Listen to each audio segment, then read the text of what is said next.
Her scream broke the silence of the bar. It wasn't loud. It was the kind of sound that made men stop drinking for a second and just look. Clara Reed was on her knees on the dusty wooden floor. Her wrists were tied. Dirt and blood were mixed on her skin. Her shirt was torn and hanging from her shoulders, hardly covering her shaking body. Every part of her body told a story. She had dark bruises on her hips, dried blood on her knees, and a cut still bleeding near her head. She looked 19, but her eyes looked like they had lived a lifetime of fear. The crowd watched her like a pack of hungry wolves. The smell of alcohol, sweat, and hunger filled the room. The owner of the Broken Wheel Saloon, Vince Malone, smiled as he hit his hand on the table. $30 to start, his voice filled the room. This one is pure. She has never been touched. The men laughed loudly. Coins made noise in their pockets. A man shouted, 40. Another raised it to 50. Clara tried to cover herself, but the rope cut deeper into her wrist. Her breath shook. Her stomach made a noise. She hadn't eaten in 2 days. Malone walked behind her, his fingers touching the back of her neck. Don't be so scared, girl. You will make some man very happy tonight. The crowd cheered again. To them, this wasn't cruel. It was fun. Clara bit her lip until blood ran down her chin. She looked up, searching the many faces for one kind person. There was no one. Only men who saw her as an object. Then a new voice cut through the noise. It was deep and rough. 75. The room went quiet. Heads turned toward the door.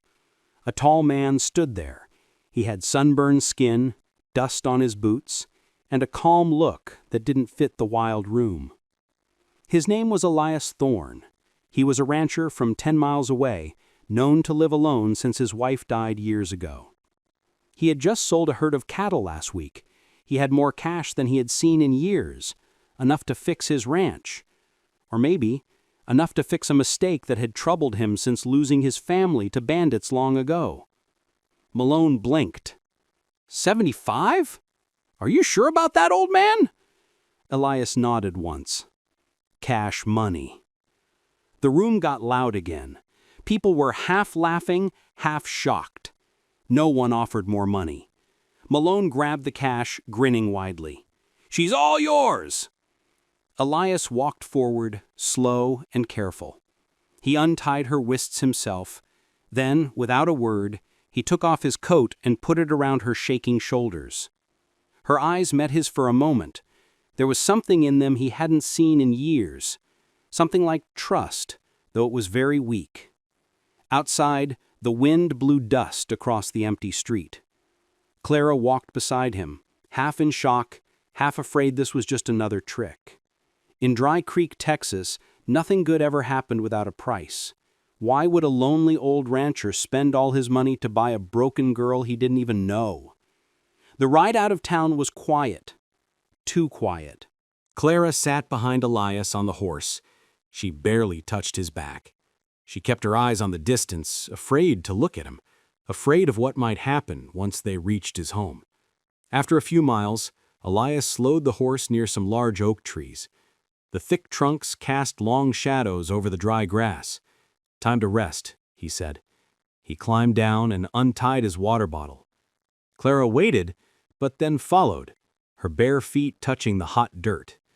Elias poured some water into a metal cup and handed it to her. Drink, he said simply. Her lips were dry and cracked. She took a sip, but her eyes never left his face. Then suddenly she threw the water at him. It splashed across his shirt. Elias stepped back, surprised. Clara turned and ran toward the bushes, tripping as she went. Hey, Elias called out. He wasn't angry, just firm. If you run out there, you won't last a mile in this heat. She spun around, shaking. Do you think I am stupid? You paid for me. Do you think I don't know what happens next? Her voice broke halfway through the sentence. Elias sighed and wiped his face with his sleeve. He spoke quietly. I am not like those men in the saloon, girl. You don't have to run from me. For a long moment she just stared at him. Sweat and tears ran down her dirty face. Elias pointed to the water bottle, which was still half full. "Do what you want, but you will need this more than I do." He tossed it toward her feet and started walking back to the horse. Clara stood frozen. Her heart was racing. The heat pressed on her like a heavy weight. After a few steps, she turned, picked up the water, and followed him back. But even as she walked behind him, her mind was full of doubts. Men like him always wanted something, didn't they? She would stay alert and watch for the first sign of danger. She didn't say thank you, but the way she held the water close said enough. By the time they reached his ranch, the sun was going down behind the hills. The small wooden house stood quiet against the darkening sky. Elias helped her down, strong but kind. "Sit there. I will get you some water." She sat on the porch. Her body hurt. She watched him move around the yard like a man used to silence. He came back with a clean shirt and a cup. "Put this on. You look like you have been through hell." She took the shirt but changed behind the barn, checking every few seconds to make sure he wasn't watching. Trust was hard after what she had suffered. When she came back, her voice shook. "You paid for me. Now do it." Elias froze. "No," he said quietly. "I didn't buy you. I bought your freedom." She looked at him, eyes wide, unsure what to believe. The desert wind carried the last bit of sunlight across the land. Somewhere deep inside, she began to wonder if maybe, just maybe, not all men were the same. The next morning was soft and quiet. It was the kind of morning that makes you think the world is a gentle place. Elias was fixing the fence while Clara tried to help, though her hands still shook when she held the hammer. She had slept in a bed for the first time in months and had eaten until she was full. But peace felt strange, like wearing someone else's coat. It didn't quite fit. Elias looked at her from time to time, not saying much. He wasn't a man who talked a lot, but when he did speak, his words mattered. "You keep working, and you will earn that breakfast." Clara smiled. It was the first real smile he had seen from her. By afternoon, the heat covered the land like a heavy blanket. Insects buzzed in the trees. The air shook above the dry grass. Elias filled the water trough, while Clara gathered wood for the stove. For a few hours, it almost felt normal. But peace never lasted long in the West. Back in town, Gideon Holt was sitting in the saloon. His pride was hurt more than his wallet.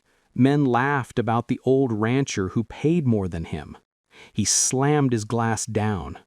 "That man took what is mine," he growled. When his two hired workers nodded, he stood up.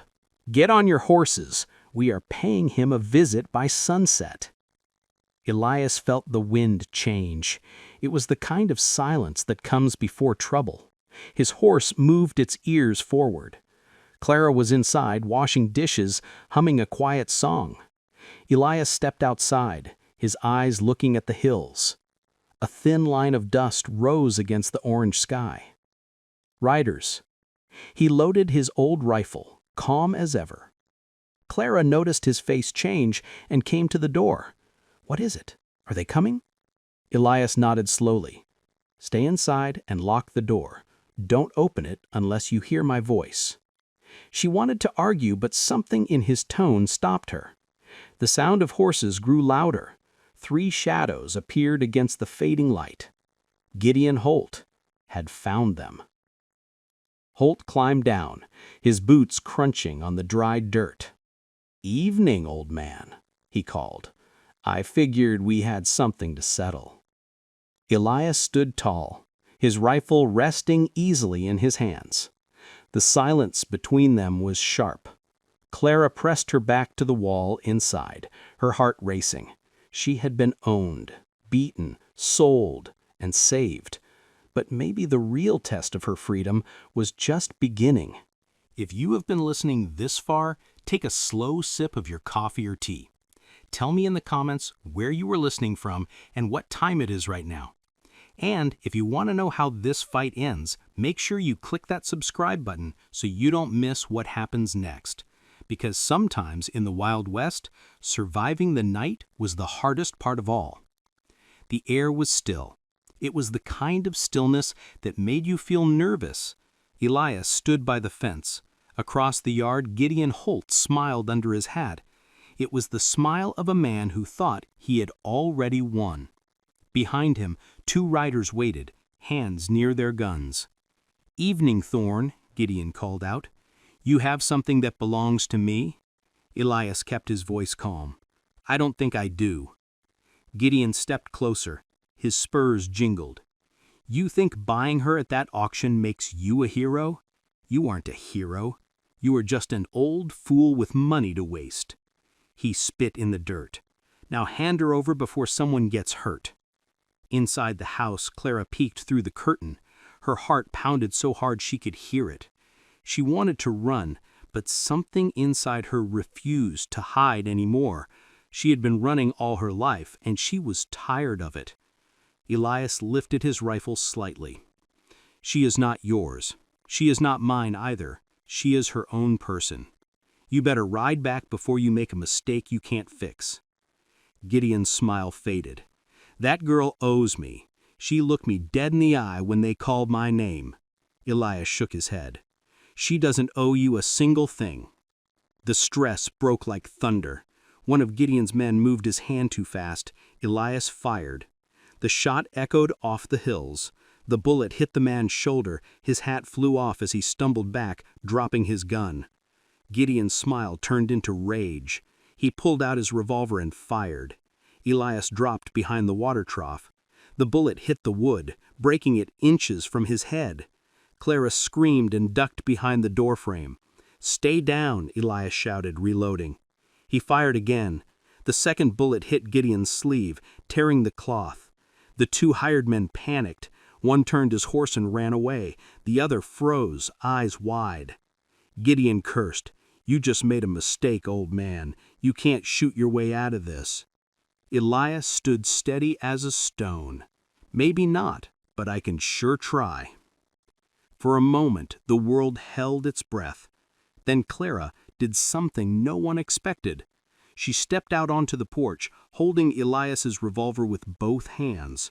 Her voice shook, but her aim didn't.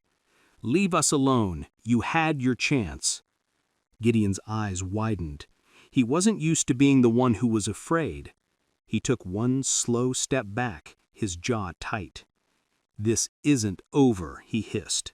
Then he turned his horse and rode off, kicking up dust as he disappeared into the fading light. Elias knew better than to relax. The sheriff might come asking about the shots fired, and men like Gideon didn't forget a grudge. He would likely bring more men next time. Clara lowered the gun, her hands shaking. The hired man Elias had shot lay groaning in the dirt. He wasn't dead, but he was bleeding badly enough to need a doctor. Elias dragged him to his horse and sent him off with a warning. "Tell your boss, this ends here, or next time it won't." Elias looked at Clara, half proud, half terrified of what almost happened. She met his eyes and whispered, "He will come back, won't he?" Elias glanced toward the road. The sky was turning orange above the hills. "No, he will come back. The real question is when." The night came quiet after the storm. The smell of gunpowder still hung in the air. Elias fixed the broken fence post while Clara picked up the empty shells near the porch. Neither said a word. Sometimes silence was the only way 2 people could breathe again. The stars came out one by one. Elias sat on the porch steps, his arm bandaged where a bullet had scraped him. Clara brought him a cup of coffee. Her hands were still shaking. He took it, nodding his thanks. "You did good out there," he said softly. She looked down, her voice barely a whisper. "I was scared." "Only fools aren't scared," he replied. Then after a long pause, he added, "But fear is what tells you that you are still alive." Clara sat beside him.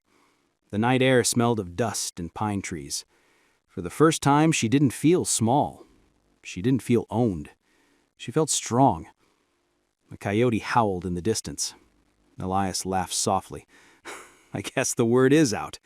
We made it through another day. Clara smiled. It was a quiet smile, but real. She looked at him and said, You could have let me go that first night. Why didn't you? Elias stared at the horizon, where the moon touched the hills. Maybe I saw someone worth saving. Maybe I just didn't want to die knowing I never did the right thing when I had the chance. The wind picked up, cool and calm now. She reached over and touched his hand gently. In that small moment, something silent passed between them. Not pity, not debt, something quieter and stronger, something that might one day grow into care. Weeks turned into months. The land healed. So did they. It wasn't easy. There were nights when Clara woke up screaming from nightmares, or days when Elias stared at the horizon, remembering his lost wife. But little by little, through shared chores and quiet talks under the porch light, they built something real.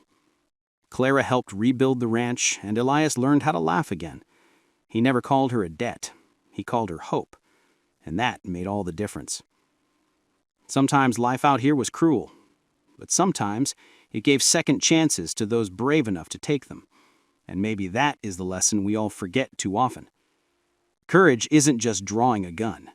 It is getting back up when the world keeps knocking you down. It is choosing kindness when anger would be easier. Now, let me ask you something. If you were Elias, would you have risked everything to protect a stranger? Or would you have walked away to save yourself? Think about it for a moment. And if this story moved you even a little, give it a like. It helps more people hear stories like this one. And if you love tales of courage, second chances, and the Wild West, click that subscribe button. Pull up a chair, pour yourself some coffee, and stay a while. Because out here in the quiet places of the world, stories like this still matter. And maybe just maybe, they will remind us who we are meant to be.